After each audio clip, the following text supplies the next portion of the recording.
Kemudian penjagaan Allah Subhanahu wa taala kepada hambanya ini ada dua macam.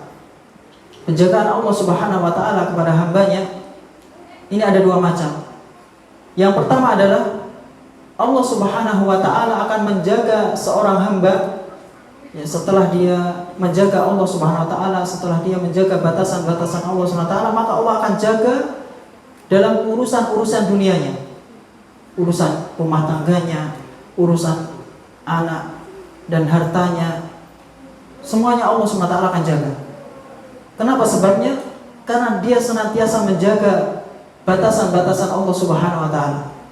Oleh karena itu, di antara doa yang tidak pernah dilupakan oleh Rasulullah SAW, zikir pagi dan petang, Allahumma inni as'alukal afiyah fid dunya wal akhirah. Ya Allah, sesungguhnya aku meminta kepadamu kesejahteraan, keselamatan di dunia dan di akhirat.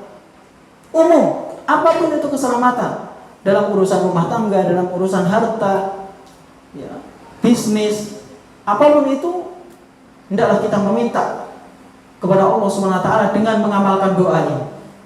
Allahumma inni as'aluka al-'afwa wal afiyah fi dini wa dunyaya wa ahli wa mali.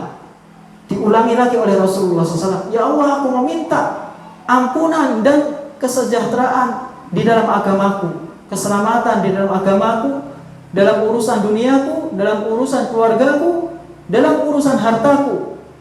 Allahumma astur aurati. Ya Allah, tutupilah kekuranganku. Ya, setiap kita punya kekurangan, ikhwan. Jangan kita beranggapan kita ini paling sempurna. Tidak. Setiap kita punya kekurangan. Kalaulah kita melihat kekurangan orang lain, maka hendaklah kita juga melihat kekurangan diri sendiri dan kita tutup aib kekurangan saudara kita. Ya. Inilah diantara adab.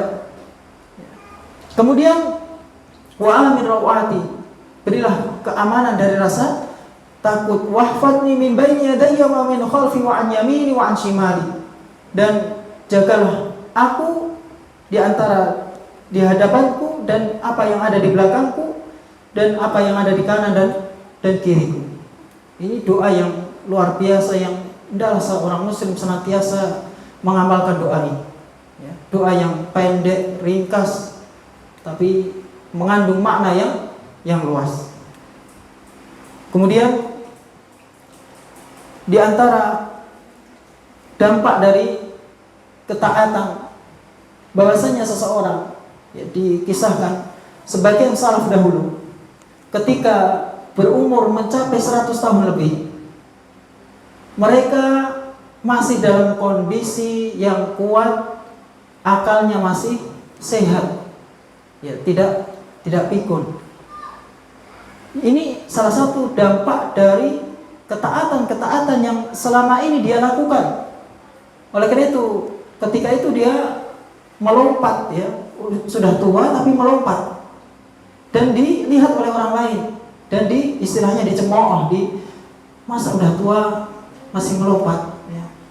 Seharusnya kan menjaga fisik. Kemudian apa yang dia katakan? Hadhihi jawarih hafidnaha fi siwa 'anil ma'asi. Ini fisik ini, tubuh kami ini kami menjaganya dari kemaksiatan semenjak kami kecil. Fahafidhahu 'alaina fil kibar. Kemudian Allah Subhanahu wa taala menjaga kami ketika kami tua. Wa aqsa anna hadza ba'du salaf ra'a syaikhan yas'alun nas. Dan kebalikannya, bahwasanya sebagian salaf melihat seseorang yang suka meminta-minta, sudah tua renta meminta-minta. Kemudian dia mengatakan inna hadza dha'if. Orang ini kasihan, miskin, lemah. Daya'allaha fi sigharihi. Dia senantiasa menyia-nyiakan Allah, ya, tidak mau mentaati Allah ketika masih kecil. Fadaya'allahu fi kibarihi. Dan Allah SWT menyia-nyiakan dia ketika dia tua.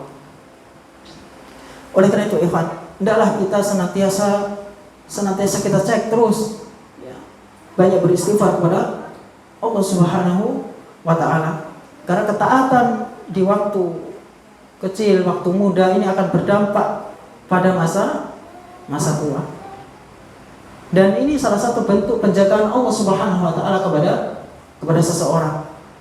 Dan ketaatan yang dilakukan oleh seseorang ini juga akan berdampak kepada anak keturunannya, akan merasakan dampak ketaatan dari orang tua yang melakukan ketaatan. Oleh karena itu dalam surat Al-Kahfi ayat 82 ya, kisahkan ya, wa amal jidaru fakana li ghulamaini yatimaini fil Madinah, yaitu ada dinding yang mana rumah itu adalah milik dua anak yatim di Madinah, di kota. Wa kana tahtahu kanzul lahuma, dan di bawah dinding tersebut, rumah tersebut yang sudah ya tidak layak, itu ada harta ya emas dan perak milik dua anak yatim tersebut. Wa kana abuhuma sholiha, yang mana orang tua kedua anak ini soleh. Allah jaga harta anak tersebut sebab kesolehan dari orang tua ya. Jadi ingat bahwasanya kesolehan ini sangat berdampak sekali dengan diri kita dan keluarga dan anak-anak. Ikhwan dan akhwat yang semoga dimuliakan Allah Subhanahu wa taala. Di dalam Musnad Imam Ahmad ya, dijelaskan bahwasanya kanat imra'atun fi baitin fa kharajat fi sariyatin minal muslimin.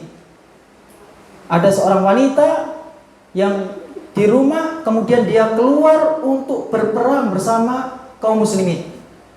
Sariyah itu peperangan yang tidak diikuti oleh Rasulullah SAW. Namanya sariyah. Rasulullah tidak ikut.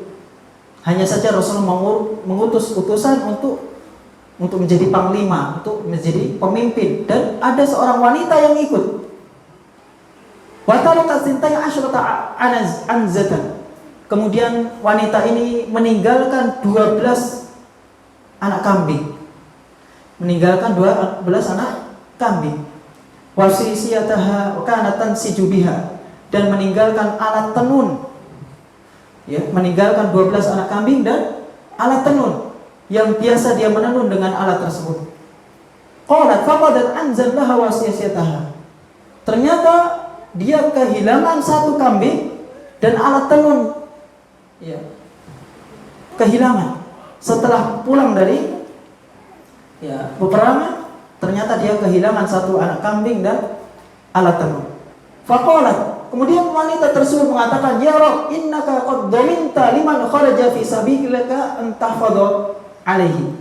Wahai Rabb, sesungguhnya engkau telah menjamin bagi siapa yang dia keluar di jalanmu, engkau akan menjaga hartanya, akan menjaga ya, urusan rumah tangganya. Orang wanita tadi mengadu kepada Allah SWT. Wa inni qad faqadtu an zamin wa lam wasiyati. Dan sesungguhnya aku kehilangan satu ekor kambing dan alat tenun. Lihat, ya kan? Ini bagaimana keimanan yang dimiliki oleh seorang wanita ini. Ya, setiap ada masalah mengadu kepada Allah Subhanahu wa taala. Ya, mengadu kepada Allah Subhanahu wa taala. Wa inni anshuduka anzi wasiyati. Dan sesungguhnya aku benar-benar mengadukan kepadamu wahai Allah tentang satu ekor kambing dan alat tenunku. Wa ja'ala Rasulullah yadhkuru syiddatan munasyadatiha. Dan Rasulullah SAW menyebutkan tentang bagaimana seorang wanita ini merengek-rengek kepada Allah SWT. Benar-benar merengek-rengek kepada Allah SWT. Benar-benar meminta kepada Allah SWT. Kemudian di pagi hari fa'asbahat anzuha wa misluha wa siyasatuha wa misluha. Ternyata dia memperoleh satu ekor kambing dan semisalnya, dan alat tenun yang semisalnya. Lihatlah bagaimana dampak dari ketaatan, keimanan ini berdampak kepada kehidupan seseorang. Oleh karena itu, hendaklah kita senantiasa cek. Kalau kita memiliki suatu urusan nggak beres-beres, cobalah kita lihat, cek diri kita bagaimana, apakah selama ini ketaatan yang kita lakukan ya, semakin meningkat atau semakin turun. Ya. Karena ketaatan itu memiliki dampak. Kemudian ikhwan dan akhwat yang semoga dimuliakan Allah Subhanahu wa taala, Sebagian salaf mengatakan, "Manittaqallaha faqad hafidha nafsah." Barang siapa yang dia bertakwa kepada Allah Subhanahu wa taala, maka sesungguhnya dia telah menjaga dirinya. Kalau seseorang bertakwa kepada Allah Subhanahu wa taala, menjalankan kewajiban-kewajiban, menjauhi hal-hal yang dilarang,